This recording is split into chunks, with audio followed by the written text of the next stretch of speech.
28 अप्रैल 2021 के current affair करेंगे हम इस क्लास में। उसके बाद क्वेश्चन करेंगे। आज ये सब टॉपिक कवर करने वाले हैं हम। फर्स्ट टॉपिक है अपना मारीब। मारीब एक प्लेस है जी यमन कंट्री में। ये वेस्टर्न एशियन कंट्री है यमन, इसके साथ सऊदी अरबिया और ओमान बॉर्डर लगाती है।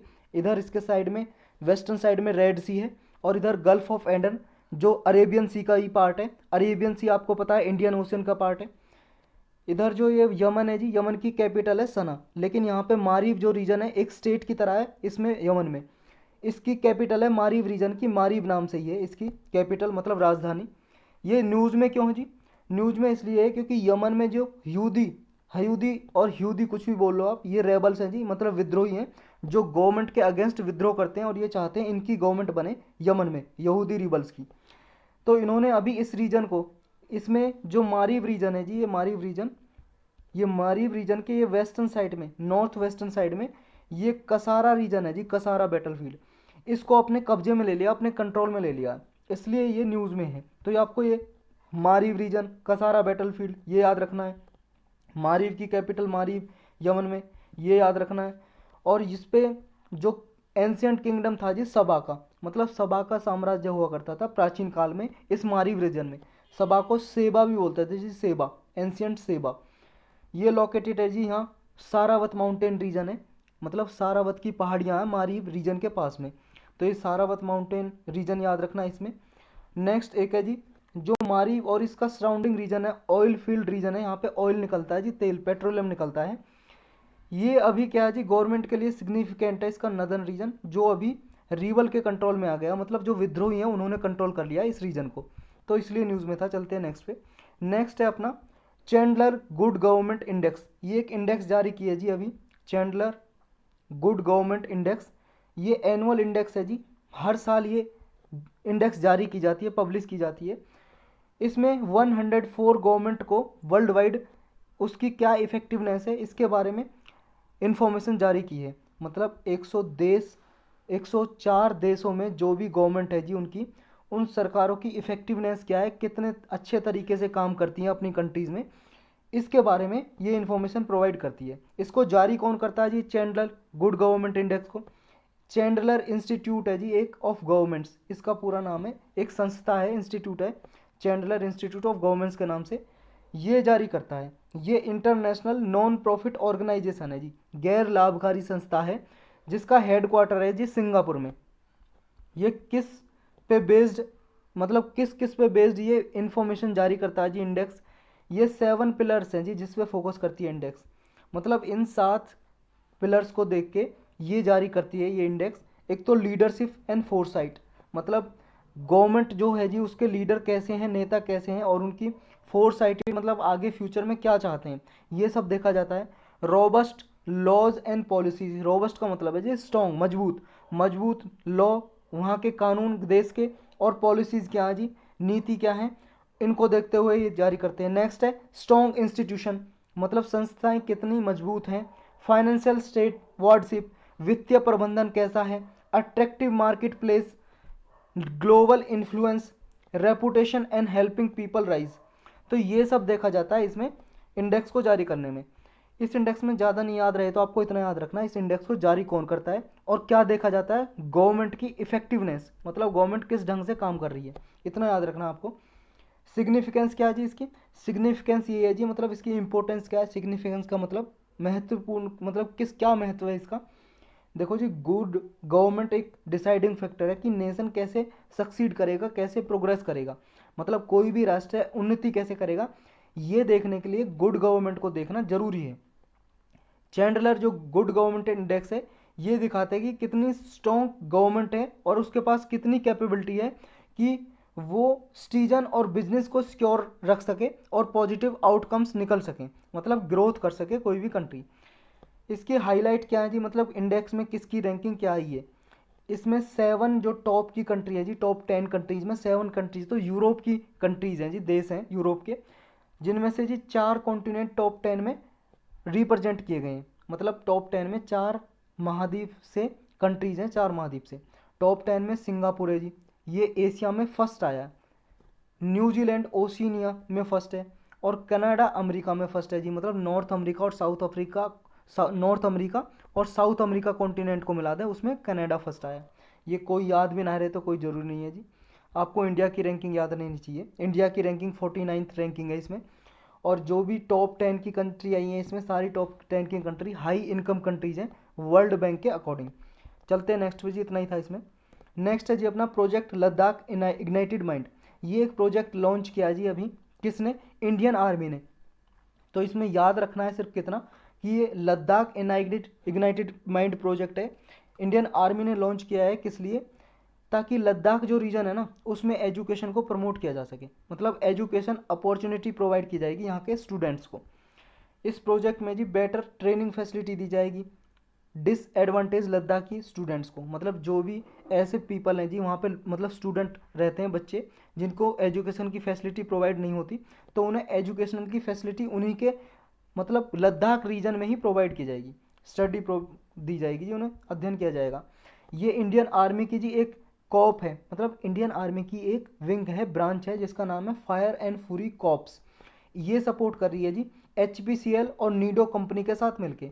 ये लद्दाख में जो यूथ हैं, स्टूडेंट हैं, उनको ट्रेनिंग देगी। इसमें 20 गर्ल्स को चूज किया गया है और 45 स्टूडेंट्स, मतलब टोटल 45 स्टूडेंट्स हैं जिसमें 20 गर्ल्स हैं, 12 मतलब 20 लड़कियां हैं, लेह और कारगिल डिस्ट्रिक्ट से ली गई हैं। इसमें JEE जॉइंट एंट्रेंस एग्ज़ाम, जो आपका किसके लिए होता है जी? IIT के लिए, इंडियन इंस्टीट्यूट ऑफ टेक्नोलॉजी। अगर आपको बीटेक करनी है तो उसके लिए एग्ज़ाम होता है, आपको पता होगा जी। IIT से बीटेक करनी है तो आपको JEE का एग्ज़ाम देना पड़ता है, और अगर आपको MBBS करनी है, डॉक्टर बनना है जी आपको, तो उसके लिए नीट का एग्ज़ाम होता है। तो इस प्रोग्राम में जी प्रोजेक्ट लद्दाख इग्नाइटेड माइंड में इसमें क्या करेंगे? JEE और नीट की तैयारी कराएंगे यहाँ के बच्चों को। तो यही था इसमें। चलते हैं नेक्स्ट पे। नेक्स्ट है जी अपना प्रोजेक्ट दंतक।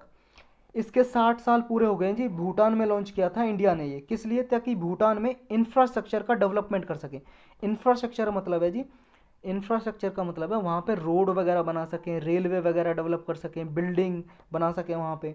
तो ये इंडिया ने डेवलप किया जी वहाँ पे। 1961 में ये प्रोजेक्ट काम करना शुरू कर दिया था भूटान में। इस प्रोजेक्ट में जी पंडित जवाहरलाल नेहरू और वहाँ के भूटान के किंग हुआ करते थे 1958 में, थर्ड किंग थे ड्रूक गाइलपो। इन्होंने दोनों के बीच में बातचीत हुई थी इस प्रोजेक्ट को स्टार्ट करने की। तो इसमें कुछ चीफ इंजीनियर अपॉइंट किए गए जी। फर्स्ट चीफ इंजीनियर थे इसके ये कॉल TV जगन्नाथन, ये इसके इंजीनियर थे जिन्होंने इसको इम्प्लीमेंट किया ये प्रोजेक्ट। इस प्रोजेक्ट में क्या क्या किया गया जी? देखो 24 अप्रैल 1961 को इसकी स्थापना की गई प्रोजेक्ट दंतक की। इसमें कंस्ट्रक्शन किए गए, काफ़ी मोटरेबल रोड बनाए गए जी, रोड डेवलप किए गए, सड़कें बनाई गई वहाँ पे। और इसमें जी कई सारे प्रोजेक्ट हैं, ये आपको बस इनकी लोकेशन याद रखनी है कि कहाँ पे है। भूटान में है ये। पारो एयरपोर्ट डेवलप किया वहाँ पे, बनाया। योनफुला एयरफील्ड बनाई जी। थिम्पू जो वहाँ की कैपिटल है, थिम्पू से त्रासिंगैंग हाईवे बनाया, इंडिया ने ही बनाया ये सब। Telecommunication and hydro power project बनाए जी, इंफ्रास्ट्रक्चर। सैरूप से कॉलेज बनाया, कांगलुंग और इंडिया हाउस एस्टेट बनाया। इसकी सिग्निफिकेंस क्या है जी, मतलब महत्व क्या है, क्या इंपॉर्टेंस है? देखो जी दंतक जो प्रोजेक्ट है इसने बहुत सारे इंफ्रास्ट्रक्चर डेवलप किए भूटान में। इसकी वजह से क्या है जी, लोगों के बीच में एक तरह से कांटेक्ट बढ़ा, कोऑर्डिनेशन इंक्रीज हुआ इंडिया और भूटान के पीपल के बीच में। नेक्स्ट, मेडिकल और एजुकेशनल फैसिलिटीज़ भी प्रोवाइड की जी दंतक प्रोजेक्ट के साथ में। तो जो जैसे मान लो जी फार फ्लंग एरियाज हैं, जो दूर दराज के इलाके हैं, उनमें मेडिकल फैसिलिटी पहुँचाई इंडिया ने, ताकि वहाँ पे हेल्थ फैसिलिटी प्रोवाइड की जा सके। और रोड के, भूटान में रोड के साइड में जी फूड आउटलेट बनाए, मतलब दुकानें बनाई जिसमें फूड मिलता है, भोजन इंडिया का फूड मिले जिनमें, ताकि इंडिया के फूड की लुफ्त उठा सके कौन? भूटान के लोग। तो इतना ही था इसमें। चलते हैं नेक्स्ट पे। नेक्स्ट है जी अपना जूरोंग। जूरोंग एक प्रोजेक्ट है जी किसका? चाइना का। चाइना का फर्स्ट मार्स रोवर है ये, है जी रोवर जो आपको दिखाई दे रहा है। मतलब रोवर का मतलब ये है जी इसके पहिए लगे हुए हैं, व्हील लगे हुए हैं, एक रोबोट है, चलेगा ये मार्स पे, मंगल ग्रह पे चलेगा। इसका नाम जूरोंग जी फायर गॉड के नाम पे रखा है, मतलब चाइना के अग्निदेव हैं उनका नाम है जूरोंग, उसी के नाम पे इस रोवर का नाम रखा है। चाइना ने जी फरवरी 24 में एक मिशन भेजा था मंगल ग्रह पे जिसका नाम था तियानवैन। तियानवैन में तीन तीन पार्ट थे जी तियानवैन के। एक ऑर्बिटर था, एक रोवर था और एक लैंडर था। ऑर्बिटर का मतलब है जी जब ये भेजा मिशन मार्स पे गया, मार्स जैसे ये आ गया जी मंगल ग्रह। अब इस पे ऑर्बिट इससे निकल जाएगा, ऑर्बिट इसके चारों ओर चक्कर लगाता रहेगा। चक्कर क्यों लगाएगा? इसकी तबीयत खराब है क्या? नहीं नहीं, इसकी तबीयत खराब नहीं, मतलब ऑर्बिट का मतलब ये है जी, ये ऑर्बिटर है जो इसके चारों ओर चक्कर लगाना। चक्कर इसलिए लगाएगा, इसमें कैमरा लगे हैं, कैमरा लगे हैं तो ये इसकी इमेज भेजेंगे जी मंगल ग्रह की, फोटो खींचेंगे इसका और सेल्फी लेंगे इसकी, और कहाँ पे भेजेंगे? अर्थ पे, पृथ्वी पे भेजेंगे वापस। एक इसमें लैंडर था जी, लैंडर का मतलब है जी जो लैंड करे, मतलब इसके जो ज़मीन है मार्स की उस पर उतरेगा ये, और इस लैंडर में लगा हुआ है रोवर, और रोवर इससे बाहर निकल गया। ये है जी रोवर जो आपको दिखाई दे रहा है, इसका नाम क्या है? Zhurong rover. अब इसके सिग्निफिकेंस क्या है जी इस मिशन के? देखो मिशन के सिग्निफिकेंस ये है, देखो चाइना ने 2019 में एक मिशन भेजा था मून पे भी, और चाइना ऐसा फर्स्ट कंट्री बना था जी जो जिसने मतलब 1970 से 1970 के बाद किसी कंट्री ने ऐसा मिशन नहीं भेजा था मून पे जैसा चाइना ने भेजा। क्या करेगा ये? मतलब जी जो मून है, मंगल मतलब चंद्रमा है, चंद्रमा से एक मिट्टी लेके आता है ये, मतलब वहाँ की जो मिट्टी है वापस लेके अर्थ पे आएगा ये 1970 के बाद फर्स्ट टाइम लेके आएगा। उससे पहले यूएस के मिशन भी गए थे, रसिया के मिशन भी गए थे, वो मिट्टी लेके आए थे, लेकिन चाइना का फर्स्ट मिशन है, और पूरे वर्ल्ड में चाइना का ऐसा फर्स्ट कंट्री बना है जिसने मून की फार साइडेड मतलब फार साइड पे लॉन्च किया है। मतलब जैसे ये अर्थ है जी और ये मून है, ये हमें इसकी एक साइड दिखाई देती है, एक साइड दिखाई देती है, लेकिन सबने मिशन भेजे हैं इसकी इस साइड पे भेजे हैं यहाँ पे, लेकिन चाइना का जो मिशन गया है दूसरी साइड पे गया है इसकी, जो हमें दिखाई नहीं देती साइड, समझ रहे हो? अब ये जो मिशन भेजा है जुरोंग मिशन, जो जुरोंग रोवर है, इसकी वजह से चाइना पूरे वर्ल्ड में वो तो बात हुई थी जो मून पे मिशन भेजा था चंद्रमा पे चाइना ने, लेकिन जो ये मिशन भेजा जी मार्स पे मंगल ग्रह पे, ये चाइना ऐसा करने वाला थर्ड कंट्री बन जाएगा यूएसएसआर मतलब रसिया के बाद और यूनाइटेड स्टेट्स अमेरिका के बाद, ऐसा रोवर भेजने वाला। मार्स पे किसी ने रोवर भेजा है, थर्ड कंट्री है चाइना पूरे वर्ल्ड में। अब ये तियानवान एक क्या जी इसी का पार्ट है, तियानवान का पार्ट ये रोवर जो जुरोंग भेजा है, इस चाइना का फर्स्ट मार्स मिशन था जी, ये पहला मंगल ग्रह पे भेजा था तियानवान मिशन। तियानवान को ये हुओक्सिंग वन के नाम से भी जानते हैं इस मिशन को। इसके 3 पार्ट थे, हमने जाना अभी, ऑर्बिटर, लैंडर, रोवर। 2020 में लॉन्च किया जी ये। कहाँ से लॉन्च किया? चाइना में एक जगह है जी, जीचांग ये रीजन है, और लॉन्ग मार्च 5 ये रॉकेट का नाम है जिस रॉकेट पर रख के इसको भेजा था मिशन को। इसकी लैंडिंग साइट क्या है जी? देखो मंगल ग्रह पे एक जगह का नाम है जिसका नाम है यूटोपिया प्लानिशिया, या प्लानिटिया भी बोल सकते हो। यूटोपिया प्लानिशिया मंगल ग्रह पे एक जगह का नाम है, वहाँ पे लैंड किया इसने, मतलब वहाँ पे उतरा ये तियानवान मिशन, समझे? ये रोवर उतरा है जो ये लैंड किया है, जिसको लैंडर था, लैंडर से रोवर निकला यूटोपिया प्लानिटिया पे। इससे पहले नासा का एक मिशन जा चुका था यहाँ पे यूटोपिया प्लानिटिया जगह पे ही, मार्स की जगह है जो। नासा क्या है जी? नासा जैसे हमारे इंडिया की इसरो स्पेस एजेंसी है ना, सैटेलाइट वगैरह भेजती है, ऐसी अमेरिका की सैटेलाइट एजेंसी है। इसने वीकिंग 2 मिशन नाम से, वीकिंग 2 नाम से एक मिशन भेजा था 1970 में, जो यूटोपिया प्लेनिसिया जगह पे उतरा था मंगल ग्रह की। अब इसके कुछ ऑब्जेक्टिव है जी जुरोंग के, जो चाइना का मिशन की बात कर रहे हैं हम, मंगल ग्रह पे भेजा है जो मार्स पे। 5 ऑब्जेक्टिव है जी इसके, मतलब इसके टारगेट है, लक्ष्य क्या है? एक तो जी ये मैप तैयार करेगा, मार्स का मैप तैयार करेगा। नेक्स्ट है मार्शियन जो सॉइल है जी, और यहाँ पे जो वाटर आइस डिपॉजिट है, यहाँ की मिट्टी है जी मंगल ग्रह की, उसको एक्सप्लोर करेगा, खोजेगा। इसके सरफेस है जी, सरफेस मटेरियल क्या क्या मिलता है इसके सरफेस पे, इसके सतह पे क्या क्या पाया जाता है मार्स ग्रह के, उसको एनालाइज करेगा। मार्शियन एटमॉस्फेयर की स्टडी करेगा जी, इन्वेस्टिगेशन करेगा वहाँ के क्लाइमेट की, मतलब मंगल ग्रह का जलवायु कैसी है, वातावरण कैसा है जी, एटमॉस्फेयर कैसा है, इसकी जांच करेगा। यहाँ की मार्स ग्रह की जो प्लानेट है जी, उसकी इलेक्ट्रोमैग्नेटिक और ग्रेविटेशनल फील्ड को समझेगा, मतलब इसका गुरुत्वाकर्षण बल कैसा है, कितना है, इसकी सारी जानकारी इकट्ठा करेगा जी। इसके ये काम होंगे। चलते हैं नेक्स्ट पे। नेक्स्ट है जी अपना डिजास्टर मैनेजमेंट एक्ट। ये अभी न्यूज में है जी एक्ट, इसको अभी यूज किया गया, इन्वोकिंग किया गया। इन्वोकिंग का मतलब है जी यूज करना, प्रयोग करना। इस एक्ट का प्रयोग किया गया सेंट्रल गवर्नमेंट ने डायरेक्ट किया जी, जो लिक्विड ऑक्सीजन है, अभी आपको पता है जी कोरोना की वजह से लिक्विड ऑक्सीजन की कमी हो गई है, ऑक्सीजन की, और ऑक्सीजन आपको पता है सांस लेने के लिए लाभदायक है, मतलब ज़रूरी है, नेसेसरी है। और कोरोना की बीमारी हो जाती है जिसमें सीवियर सिम्टम दिखाई देते हैं, मतलब ज़्यादा ही तीव्र लक्षण दिखाई देते हैं, उसमें ऑक्सीजन सांस लेने में उसको प्रॉब्लम होती है, तो उसे जो क्या है जी एक्सटर्नल ऑक्सीजन देने की ज़रूरत पड़ती है बाहर से। तो ये ऑक्सीजन की कमी हो गई है, इसके लिए डायरेक्ट किया है सेंट्रल गवर्नमेंट ने, सारे स्टेट गवर्नमेंट को बोला है कि जितने भी आपके स्टेट में कोई भी प्राइवेट प्लांट है जी, मतलब प्राइवेट कंपनी है, उनके पास जितनी ऑक्सीजन है वो सारी सब गवर्नमेंट को इक्वली प्रोवाइड करोगे जी मेडिकल पर्पज़ के लिए। ये जो जितने भी डायरेक्शन है जी किसने दिए, यूनियन होम सेक्रेटरी ने दी है। एक ऑफिस होता है जी सेक्रेटरी का, होम मिनिस्ट्री के अंडर यूनियन होम सेक्रेटरी। एक डिजास्टर मैनेजमेंट एक्ट 2005 में बनाया गया था। इस एक्ट के जरिए एक कमेटी बनाई, नेशनल एग्जीक्यूटिव कमेटी। इसके चेयरमैन होते हैं जी अध्यक्ष, यूनियन होम सेक्रेटरी। जैसे आप आईएएस बन जाओगे जी, यूपीएससी की तैयारी कर रहे हो, आईएएस बन के आपकी जब प्रमोशन होगी तो आप भी यूनियन होम सेक्रेटरी बन सकते हो और पूरी कंट्री में आपका ऑर्डर लागू होगा जैसे इनका लागू हो रहा है। इसके इम्प्लीकेशन क्या है जी, देखो जी ऑक्सीजन की सप्लाई जो कहा है कि ऑक्सीजन की सप्लाई सारे इंडस्ट्रियल पर्पज़ के लिए प्रोहिबिटेड होगी। प्रोहिबिटेड का मतलब है जी सारे जितने भी आप इंडस्ट्रीज़ के लिए यूज कर रहे हो ना ऑक्सीजन का, वो सारी रोक दी एक्सेप्ट 9 इंडस्ट्रीज़।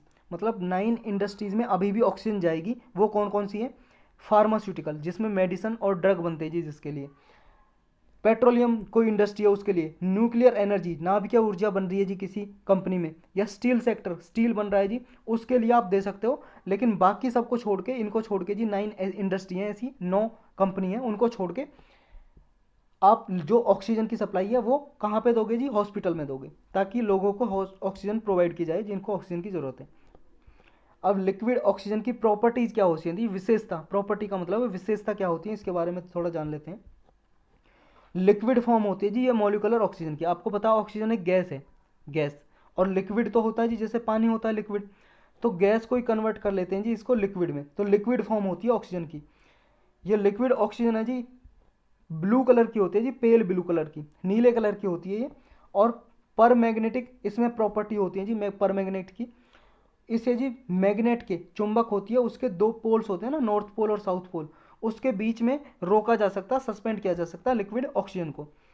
ये ऑक्सीजन जी क्रायोजेनिक नेचर की होती है। मतलब इस ऑक्सीजन को क्या है, अगर मान लो किसी मटेरियल के कांटेक्ट में लाया जाए तो उस मटेरियल को बहुत ही एक्सट्रीमली ब्रिटल बना देती है। ब्रिटल का मतलब है जी वीक, कमज़ोर बना देती है अगर इसके कांटेक्ट में आता है जी कोई लिक्विड ऑक्सीजन के कांटेक्ट में। अगर मान लो लिक्विड ऑक्सीजन रखी है इस डिब्बे में, उसमें डुबा दी जाए कोई किसी मटेरियल को, वो हार्ड भी होगा ना, हार्ड मटेरियल को वीक कर देगी, कमज़ोर कर देगी, आसानी से तोड़ा जा सकेगा, फ्रेजाइल बना देगी। फ्रेजाइल, फ्रेजाइल का मतलब है जी वीक या ब्रिटल, कमज़ोर। लिक्विड ऑक्सीजन है जी ये बहुत ही पावरफुल ऑक्सीडाइजिंग एजेंट होती है। इसमें जी अगर इसके प्रेजेंस में जो मान लो कोई ऑर्गेनिक मटेरियल होते हैं बहुत अच्छे से रैपिडली बर्न हो सकते हैं, जल सकते हैं जी, उनमें आग लग सकती है बहुत अच्छे से। ऑक्सीजन तो आपको पता है जी आग लगाने के काम आती है। अगर कहीं पे आग जल रही है, फायर लग रही है, तो ऑक्सीजन मिल गई तो और तेज़ी से आग जलने लगती है ना। इसके यूज क्या है जी, कहाँ कहाँ पे यूज होती है लिक्विड ऑक्सीजन। एक तो जो आपने देखा होगा ना, पेशेंट जब बेड पे लेटा होता है उसके मुंह पे कुछ ऐसा लगा देते हैं मास्क सा, तो उसमें ऑक्सीजन प्रोवाइड कर रहे होते हैं, तो पेशेंट के लिए यूज होती है, ये तो आपको पता ही है। और कहाँ कहाँ पे यूज होती है, इंडस्ट्रियल गैस की तरह इसे यूज किया जाता है लिक्विड ऑक्सीजन को जी। मेडिकल पर्पज़ के लिए यूज किया जाता है, इंडस्ट्री में यूज किया जाता है, स्टील वगैरह की इंडस्ट्री में देखा हमने, फार्मास्यूटिकल की में, मेडिकल जो फार्मास्यूटिकल है, मेडिकल दवाइयाँ बनाने के लिए, ड्रग्स बनाने के लिए यूज होता है। और कहाँ पे यूज होता है जी लिक्विड ऑक्सीजन का, देखो जी ये क्रायोजेनिक इंजन में यूज होता है। जो रॉकेट वगैरह होते हैं ना, हम रॉकेट से भेजते हैं सैटेलाइट, उन रॉकेट में भी यूज होता है क्रायोजेनिक इंजन में। किसके साथ, लिक्विड हाइड्रोजन, केरोसिन और मीथेन के साथ मिलके। मीथेन CH4 गैस है जी, इसके साथ लिक्विड हाइड्रोजन आपको बताइए जी H2, केरोसिन मिट्टी के तेल को बोलते हैं जी केरोसिन, इसके साथ लिक्विड ऑक्सीजन को यूज किया जा सकता है रॉकेट में। ऐसा 22 अप्रैल को भी यूनियन होम सेक्रेटरी ने जी, सेंट्रल गवर्नमेंट ने ऐसा ऑर्डर दिया था ये लिक्विड ऑक्सीजन के लिए डिजास्टर मैनेजमेंट एक्ट के जरिए। इसमें डायरेक्ट किया था कि डिस्ट्रिक्ट मजिस्ट्रेट और सीनियर सुप्रीडेंट ऑफ पुलिस, मतलब कि SP होता है जी जो, ये इनको डायरेक्शन दी थी कि ऑक्सीजन की जो सप्लाई है जी मेडिकल पर्पज़ के लिए इंटर स्टेट मूवमेंट उसका होना चाहिए, उसकी कोई रोक नहीं होनी चाहिए। अब ये डिजास्टर मैनेजमेंट एक्ट क्या है जी, इसकी कुछ प्रोविज़न देख लेते हैं हम। ये 2005 में एक्ट बनाया गया था जी, किस लिए, ताकि कोई भी डिजास्टर आए, डिजास्टर का मतलब होता है जी आपदा या संकट, जैसे साइक्लोन आ गया जी, भूकंप आ गया, अर्थक्वेक, या वॉल्केनो फट गया जी कहीं पे, तो इससे जो भी डिजास्टर आया जी, आपदा आई है, संकट आया, उसको मैनेज कर सके, प्रबंधन कर सके। और कैपेसिटी बिल्डिंग की जाए जी, ट्रेनिंग दी जाए डिजास्टर मैनेजमेंट के जो भी पर्सोनल होते हैं जी, पर्सोनल का मतलब है जो इसके कर्मचारी होते हैं, फौजी को भी इसमें मतलब वो दी जाती है जी ट्रेनिंग वगैरह, ताकि मिटिगेशन किया जा सके, डिजास्टर का मतलब कम किया जा सके। 2006 से ये एक्ट लागू हो गया था जी, केम इनटू फोर्स का मतलब है लागू हो गया था। ये एक्ट जी प्रोवाइड करता है डिजास्टर और ऐसे मैटर जो भी कनेक्टेड है आपदा से, उनका इफेक्टिव मैनेजमेंट हो। ये एक्ट में जी एक disaster, national disaster management authority setup की गई। इस अथॉरिटी के जो चेयरमैन होते हैं जी, वो होते हैं प्राइम मिनिस्टर, खुद होते हैं जी, प्रधानमंत्री जी। ये एक्ट सेंट्रल गवर्नमेंट को ये एंजॉइन करता है जी, सेंट्रल गवर्नमेंट को कंस्टिट्यूट करने के लिए एक नेशनल एग्जीक्यूटिव कमेटी, मतलब इसके अकॉर्डिंग जो एक्ट है 2005 का, इसमें एक नेशनल एग्जीक्यूटिव कमेटी बनाई जाती है ताकि नेशनल अथॉरिटी को असिस्ट किया जा सके। असिस्ट का मतलब है जी हेल्प, सहायता की जा सके। जिसने अभी इस कमेटी के चेयरमैन है ना, यूनियन होम सेक्रेटरी, उसी ने अभी ऑर्डर दिया ना पूरे कंट्री में। ऑल स्टेट गवर्नमेंट को जी मैंडेट दिया जाता है, मतलब सारी स्टेट गवर्नमेंट अपनी स्टेट में अलग अलग स्टेट डिजास्टर मैनेजमेंट अथॉरिटी बनाएंगी। जैसे नेशनल लेवल पे नेशनल डिजास्टर मैनेजमेंट अथॉरिटी है, इसी तरह स्टेट लेवल पे, राज्य के लेवल पे ये अथॉरिटी होगी जी, स्टेट डिजास्टर मैनेजमेंट अथॉरिटी। क्या क्या पावर दी गई है जी सेंट्रल गवर्नमेंट को इस एक्ट के जरिए? देखो जी, इस एक्ट में सेंट्रल गवर्नमेंट और एनडीएम में, नेशनल डिजास्टर मैनेजमेंट अथॉरिटी को बहुत सारी पावर दी गई हैं, जिसमें सेंट्रल गवर्नमेंट जी कोई भी डायरेक्शन दे सकती है स्टेट गवर्नमेंट को या किसी भी अथॉरिटी को पूरे कंट्री में, एनीवेयर इन द इंडिया। चाहे कोई भी लॉ बना हो जी, लॉ के अगेंस्ट भी जा सकती है सेंट्रल गवर्नमेंट जब भी कोई आपदा या संकट आएगा। ये जी डायरेक्शन इशू करती है सेंट्रल गवर्नमेंट और एनडीएम में, जिनको मानना नेसेसरी होता है सारी, चाहे यूनियन मिनिस्ट्री हो जी या स्टेट गवर्नमेंट हो कोई भी, या स्टेट की डिजास्टर मैनेजमेंट अथॉरिटी हो, सब इसकी डायरेक्शन मानते हैं जी जब सेंट्रल गवर्नमेंट कोई भी डायरेक्शन इशू करती है, कोई भी आदेश देती है सेंट्रल स्टेट गवर्नमेंट को। ये जी अचीव करना चाहते हैं इससे कि जो प्राइम मिनिस्टर है वो अपनी पावर एक्सरसाइज कर सकते हैं इसके अकॉर्डिंग, एनडीएम के चेयरमैन बन के।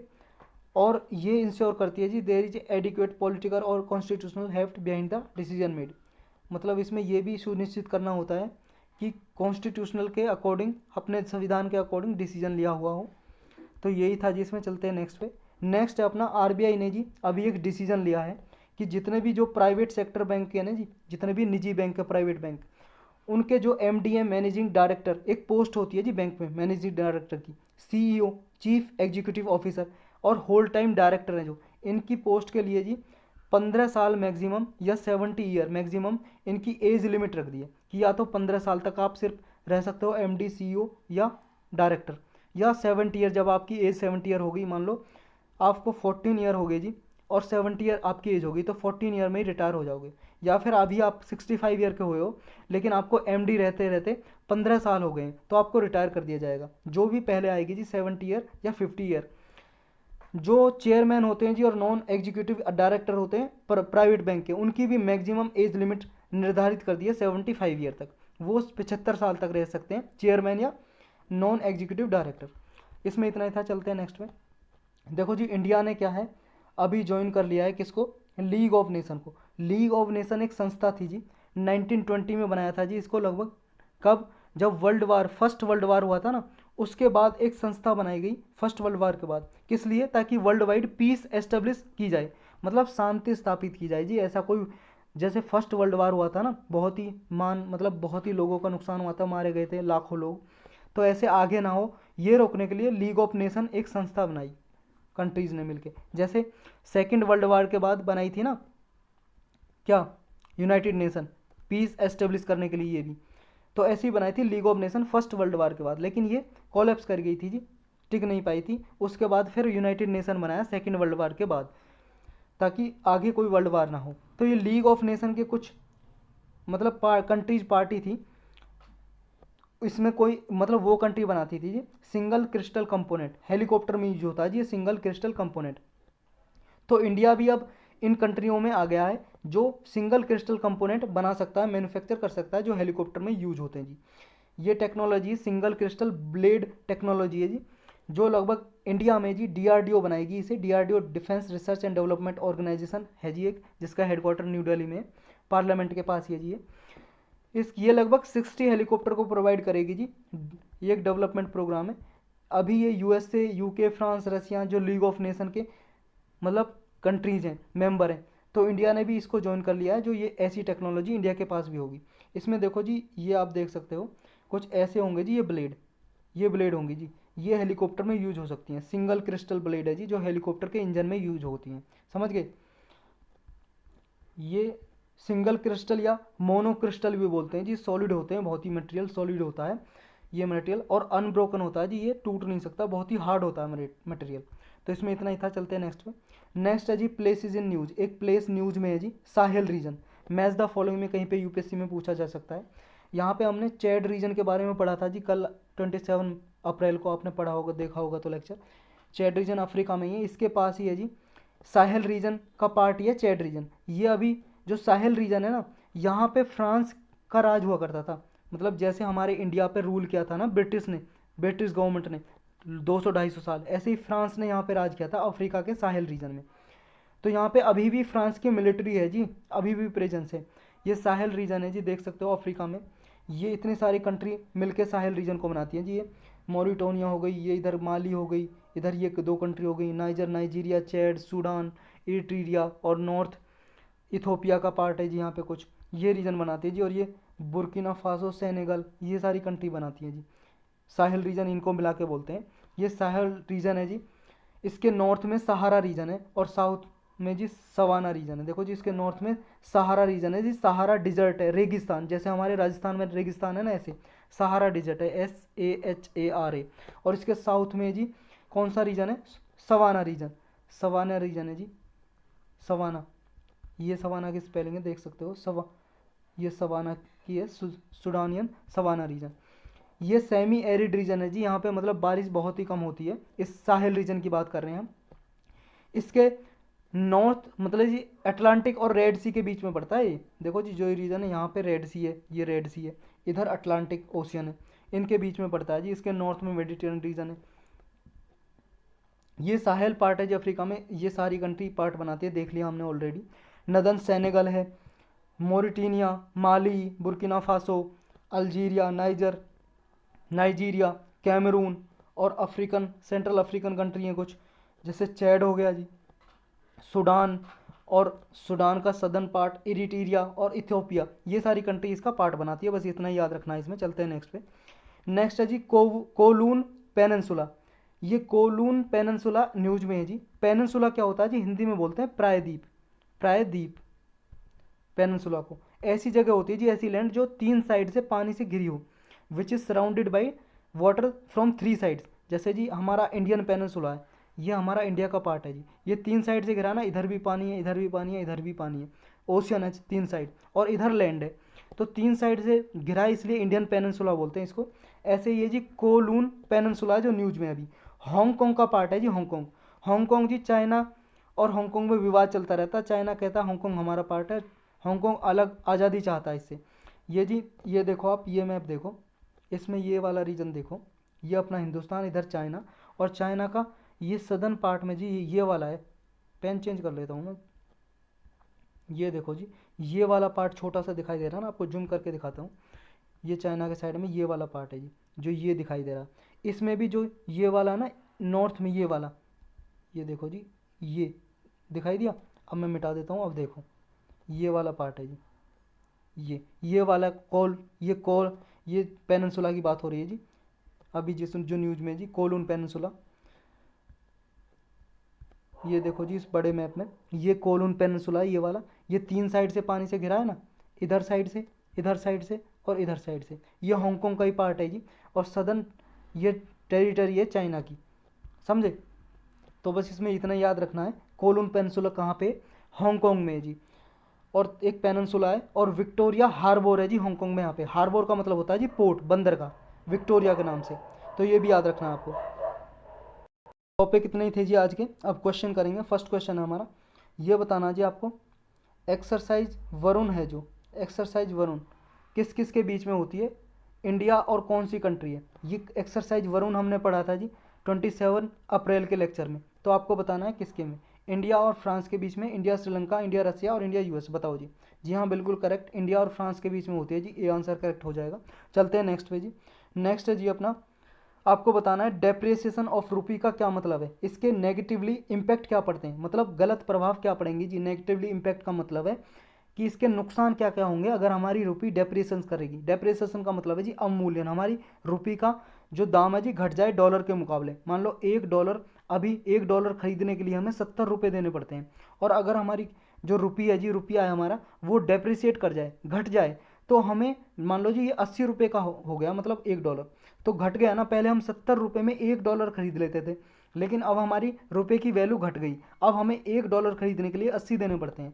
तो ये डेप्रिसिएशन हो गया जी। इसके क्या क्या नेगेटिवली इम्पैक्ट पड़ेंगे, क्या क्या नुकसान होंगे इसके, ये बताना आपको। फॉरेन एजुकेशन पे इसका नुकसान होगा जी, मतलब फॉरेन एजुकेशन महंगी हो जाएगी। क्या नेगेटिवली इम्पैक्ट का मतलब ये। फॉरेन ट्रैवल, मतलब आप विदेश जाओगे तो ज़्यादा डॉलर आपको, मतलब ज़्यादा पैसा देना पड़ेगा आपको।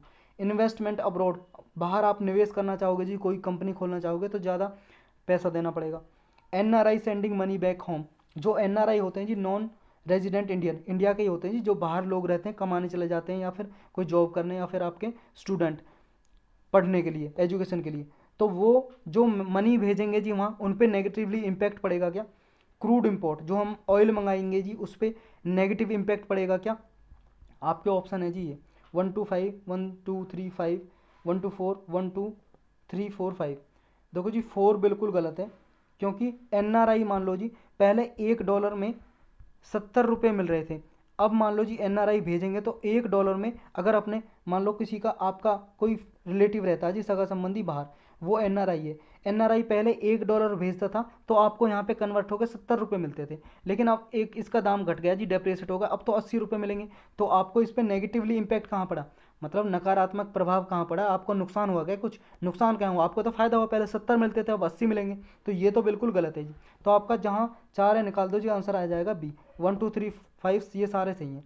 मतलब जब हमारा रुपया मान लो जी डॉलर के मुकाबले महंगा हो गया जी, घट गया, तो पहले 70 रुपये में क्रूड ऑयल खरीदना पड़ता था, अब 80 रुपये देने पड़ेंगे उसके लिए। तो नुकसान है जी इसमें भी, और इन सब में भी नुकसान है जी। चलते हैं नेक्स्ट पे जी। नेक्स्ट बताना आपको जी सैप इनिशिएटिव के रिगार्डिंग कुछ स्टेटमेंट दिए जी। हमने जी सैप के रिगार्डिंग स्पेशल लेक्चर भी लिया था, अगर आपने देखा हो गलती से, तो ये बताना जी इकोनॉमी में कौन सी स्टेटमेंट करेक्ट है। आपके जी एक इनिशिएटिव आरबीआई का इनिशिएटिव है, जिसमें क्या करते हैं, ये गवर्नमेंट बॉन्ड को खरीदती है जी आरबीआई इसमें सेकेंडरी मार्केट से। ये एक लॉन्ग टर्म प्रोसेस है जी, मतलब लंबी अवधि के लिए होता है जी। नेक्स्ट कह रहा है कि ये गवर्नमेंट की हेल्प करता है, गवर्नमेंट बोरो करना चाहती है ना, मान लो गवर्नमेंट उधार लेना चाहती है, उसकी सहायता करता है जी इस जी सैप इनिशिएटिव के जरिए। आपको बताना जी कौन सा। देखो जी इसमें मिसप्रिंट हो गया, इसका ऑप्शन नहीं है, ऑप्शन मान लो जी 1 2 2 3 1 3 या ऑल ऑफ द अबव। बताओ जी कौन सा ऑप्शन सही है। देखो जी इसका सेकंड स्टेटमेंट बिल्कुल गलत है, क्योंकि ये लॉन्ग टर्म के लिए नहीं बल्कि शॉर्ट टर्म के लिए होता है, छोटी अवधि के लिए होता है ये प्रोसेस। इसमें क्या करते हैं जी, परचेज करते हैं, ओएमओ की तरह होता है जी, ओपन मार्केटिंग ऑपरेशन। इसमें गवर्नमेंट जो सिक्योरिटी होती है ना, बॉन्ड वगैरह, बस कागज़ पे लिखा जी इसमें गवर्नमेंट सिक्योरिटी तो गवर्नमेंट सिक्योरिटी, बॉन्ड लिखा तो बॉन्ड, तो ये बॉन्ड वगैरह खरीदते हैं जी, इसमें सिक्योरिटीज़ खरीदते हैं मार्केट से आरबीआई। सिक्योरिटी जब खरीदेगी तो इसमें क्या होगा, बेचेगी या खरीदेगी, खरीदेगी तो क्या करेगा, पैसा मार्केट में देगा, और या फिर बेचेगी सिक्योरिटी आरबीआई के जो पास है, मार्केट में बेचेगी तो पैसा आरबीआई के पास आएगा, और गवर्नमेंट को उधार दे देगी जी इस पैसे को। तो इसके गवर्नमेंट बोरोइंग को हेल्प करने के लिए काम में आती है, और शॉर्ट टर्म में, और आरबीआई का इनिशिएटिव आरबीआई करती है। तो इसका ऑप्शन कौन सा हो जाएगा जी, 1 और 3, दूसरा गलत है, तो सी आंसर करेक्ट। चलते हैं नेक्स्ट पे जी। नेक्स्ट बताना आपको लोक अदालत में कौन कौन से डिस्प्यूट सुने जा सकते हैं जी, कौन कौन से, ये बताना आपको लोक अदालत में। मोटर एक्सीडेंट क्लेम, मान लो जी मोटर का, किसी आपकी गाड़ी का, व्हीकल का, किसी का भी मोटरसाइकिल का एक्सीडेंट हो गया, उसका जो क्लेम है, उसका कोई डिस्प्यूट है, विवाद है, झगड़ा, वो लोक अदालत में सुलझाया जा सकता है क्या। डिस्प्यूट जो पब्लिक यूटिलिटी सर्विस से है जी, मतलब आपको मान लो कोई गवर्नमेंट से सर्विस मिली है, सेवा, उसके रिगार्डिंग कोई विवाद है, झगड़ा है, डिस्प्यूट है, उसके केस जा सकते हैं क्या लोक अदालत में। कोई चेक का जी, आपका बैंक का चेक के रिगार्डिंग कोई केस है, वो जा सकता है क्या। मैट्रिमोनियल डिस्प्यूट इंक्लूडिंग डिवोर्स, कोई आपका जी विवाह संबंधी, मैट्रिमोनियल का मतलब है विवाह, मैरिज संबंधी कोई विवाद है, या आप तलाक लेना चाहते हो, वो डिस्प्यूट सुने जा सकते हैं क्या लोक अदालत में। आपके ऑप्शन है 1 2 3। 1 3 2 3 4 या सारे। देखो जी 4 बिल्कुल गलत है। क्यों? क्योंकि देखो मैट्रिमोनियल डिस्प्यूट तो सुने जा सकते हैं, शादी से संबंधित है, लेकिन डिवोर्स से संबंधित है ना, डिवोर्स से मतलब तलाक, तलाक से संबंधित केस लोक अदालत में नहीं सुने जाएंगे, लोक अदालत के पास ये अधिकार नहीं है, तो इसलिए ये गलत हो जाता है। लेकिन हाँ मैट्रिमोनियल डिस्प्यूट होता सिर्फ तो तब हो जाता है, या फिर यहाँ पे लिखा होता एक्सेप्ट, एक्सेप्ट का मतलब सिवाय, बिना, बिना डिवोर्स के सारे मैट्रिमोनियल डिस्प्यूट सुन सकते हैं, सिर्फ डिवोर्स का नहीं सुन सकती है केस। तो हमारा 1 2 3 ए करेक्ट हो जाएगा। चलते हैं जी नेक्स्ट पे। ये बताना आपको कि एक डिसीज है जी, फैटल डिसीज, जो वुल इंडस्ट्रीज में होती है जी। वुल का मतलब जो ऊन बनाते हैं ना जी, ऊन वाली कंपनी होती है, उनसे डिसीज होती है जी ऊन की कंपनी में। ये बताना कौन सी डिसीज होती है वो। एंथ्राक्स, क्लोस्ट्रीडियम, एस्परगिलस या साल्मोनेला। देखो जी ये एंथ्राक्स होती है इससे, वुल इंडस्ट्रीज में, वुल इंडस्ट्रीज में जो निकलता है ना इससे, वुल से, जो इसका कॉटन टाइप का सा होता है जो ऊन, उसकी वजह से इनहेल करने से उसके क्या है बॉडी में जाता है। जब हम मान लो सांस लेते हैं तो हमारी बॉडी में चला जाता है, ये एंथ्राक्स बीमारी हो जाती है उससे, डिसीज। चलते हैं जी नेक्स्ट पे। ये बताना आपको कि मोस्ट कॉमन रेयर डिसीज कौन कौन सी हैं इंडिया में जो रिकॉर्ड की गई हैं। रेयर डिसीज होती हैं दुर्लभ डिसीज, जिसे ऑर्फन डिसीज भी बोलते हैं। ऑर्फन का मतलब वैसे अनाथ होता है, ऑर्फन बीमारी या रेयर दुर्लभ डिसीज कौन कौन सी है ये बताना है। देखो कई बार हमने पढ़ा है और इसके लिए स्पेशल लेक्चर भी लिया हुआ जी, रेयर डिसीज क्या होती हैं, बहुत बार न्यूज़ में भी रहा जी, क्वेश्चन पूछा जा सकता है। स्पेशल लेक्चर देख सकते हो जी सिंपल CSC पे क्लिक करके, और अदर इंपॉर्टेंट की प्लेलिस्ट में जाके आप देख सकते हो लेक्चर रेयर डिसीज पे। तो आपको बताना जी कौन कौन सी रेयर डिसीज हैं जो इंडिया में रिकॉर्ड की गई हैं। Haemophilia, thalassaemia, sickle cell anaemia. आपके ऑप्शन है जी 1 2 2 3 या तीनों के तीनों। देखो जी सारी करेक्ट है, तीनों के तीन है, डी आंसर करेक्ट हो जाएगा। चलते हैं नेक्स्ट पे जी। आपको बताना टोटल पोलर कंपाउंड क्या है, इसके रिगार्डिंग स्टेटमेंट दी हुई है जी, करेक्ट बताना है। ये TPC है जी, जो टोटल पोलर कंपाउंड, ये क्या करता है जी, फूड की जो क्वालिटी होती है ना, कुकिंग क्वालिटी, उसको मेजर करने में यूज होता है। इससे पता लगा जा सकते हैं जी TPC से कि फूड की क्वालिटी है जो कैसी है। कुकिंग ऑयल की, जो ऑयल है ना जी, ऑयल तेल, जैसे आप सरसों का तेल यूज करते हो खाना बनाने में, तो TPC से पता लगा सकते हैं कि इसकी क्वालिटी कैसी है। अगर TPC का लेवल क्या है जी, डिक्रीज होगा। अगर हम ऑयल को, जैसे सरसों का तेल को आप बार बार गर्म करोगे तो TPC डिक्रीज होगा। तो ये सही है क्या, आपको बताना जी, पहला सही, दूसरा सही, दोनों सही या दोनों गलत। देखो जी पहला तो बिल्कुल सही है कि TPC की वजह से ऑयल की क्वालिटी का पता लगाया जा सकता है, लेकिन दूसरा गलत है। क्यों? क्योंकि जब भी हम ऑयल को गर्म करते हैं ना तो TPC का लेवल डिक्रीज नहीं होता, बल्कि इंक्रीज होता है, बढ़ता है, घटता नहीं है जी। इसमें लिखा है घटता है, डिक्रीज होता है ना, ना इंक्रीज होता है जी, बढ़ता है। तो ए हमारा करेक्ट आंसर हो जाएगा जी। जैसे आपने देखा होगा ना जी, जैसे कभी आपने जलेबी खाई है, दुकान पे गए हो जहाँ पे जलेबी बनती है, तो एक ही ऑयल होता है जी, दिन भर उसी को गर्म करते रहते हैं, और मान लो बच गया तो उसे कल फिर वापस ले आएगा वो जलेबी बनाने वाला हलवाई, फिर उसको डाल देगा जी कढ़ाई में, फिर गर्म करता रहेगा। इससे क्या है जी, इसमें ट्रांस फैट बढ़ जाती है, और ये ऑयल होता है जी सैचुरेटेड हो जाता है। मतलब इसे, अगर मान लो इससे बनी जलेबी आप खाओगे तो आपको जो पचाना बहुत भारी है, और आपकी जो फैट बढ़ जाएगी जी, चर्बी बढ़ जाएगी आपकी बॉडी में, और मोटे हो जाओगे, और वो घटाना बहुत मुश्किल होता है जी, ट्रांस फैट ही होता है ये एक तरह से टोटल पोलर कंपाउंड। ये बस इसमें इतना ही था। चलते हैं नेक्स्ट पे। नेक्स्ट बताना जी कि मान लो विटामिन की डेफिशिएंसी से क्या क्या होता है ये बताना है। अगर आपकी बॉडी में विटामिन की डेफिशिएंसी हो जाए जी, कमी हो जाए, उसके क्या लक्षण दिखाई देते हैं, क्या सिम्टम होते हैं जी, ये बताना है। अगर विटामिन डी की कमी हो जाए तो आपका लॉस ऑफ विजन हो सकता है जी, इन डार्कनेस, मतलब अंधेरे में आपको दिखाई नहीं देगा अगर आपको विटामिन डी की कमी हो जाएगी। ये सही है क्या, कौन सा करेक्टली मैच है ये बताना जी। अगर विटामिन बी की कमी हो जाए तो आपकी मसल्स कमज़ोर हो जाएंगी, वीक हो जाएंगी, और आपकी बॉडी में कम एनर्जी बचेगी काम करने के लिए, little energy to work. Next है जी, अगर विटामिन सी की कमी हो जाए तो आपके जो मान लो घाव हो जाए, कोई चोट लग जाए, तो उसे भरने में बहुत ज़्यादा टाइम लगेगा। वाउंड्स का मतलब होता है जी घाव, wounds take longer to heal, heal का मतलब है रिकवर करने में, भरने में, घाव भरने में ज़्यादा टाइम लेगा। तो कौन सा करेक्टली मैच है जी ये बताना है। 1 2 3 2 3 या 1 3। देखो जी पहला गलत है, आपको पता ही होगा आंखों की जो कमजोरी होती है कौन सी विटामिन की कमी से होती है, विटामिन ए की कमी से, तो ये बिल्कुल गलत है। बाकी के दो सही हैं जी। हमारा आंसर हो जाएगा कौन सा, 2 और 3, यानी कि सी आंसर करेक्ट हो जाएगा। ये कुछ विटामिन की कमी से जी होने वाले ये कुछ बीमारियां हैं, सिम्टम दिखाई देते हैं। विटामिन ए की कमी से विजन का लॉस हो जाता है, विजन का मतलब आंखों में कमजोरी हो जाती है, पुअर विजन हो जाता है, और कंप्लीटली लॉस भी हो सकता है जी विजन का, और रात में दिखाई देना बंद हो सकता है। विटामिन बी की कमी से बेरी बेरी रोग हो जाता है जी, जिसकी कमी से हमारी जो मांसपेशियां मसल्स कमज़ोर हो जाती हैं, वीक, और हमारी बॉडी में कम एनर्जी, ऊर्जा बच जाती है काम करने के लिए। विटामिन सी की कमी से हो जाता है जी सकरवी रोग। इसमें क्या होता है जी, जो घाव होता है वो कम मतलब ज़्यादा टाइम लेता है भरने के लिए, कोई भी चोट लग जाए हमें, ब्लीडिंग होने लगती है जी हमारी बॉडी से। नेक्स्ट है जी विटामिन डी की कमी से रिकेट रोग हो जाता है। रिकेट रोग ऐसा होता है जी इसमें हमारी हड्डियां कमज़ोर हो जाती हैं, वीक हो जाती हैं, सॉफ्ट हो जाती हैं और मुड़ जाती हैं। कभी आपने देखा होगा ना कमज़ोर आदमी की हड्डियां टेढ़ी मेढ़ी सी होती हैं, विटामिन डी की कमी से होती हैं जी। तो आप सुबह सुबह धूप लिया कर दो कम से कम 30 मिनट तक।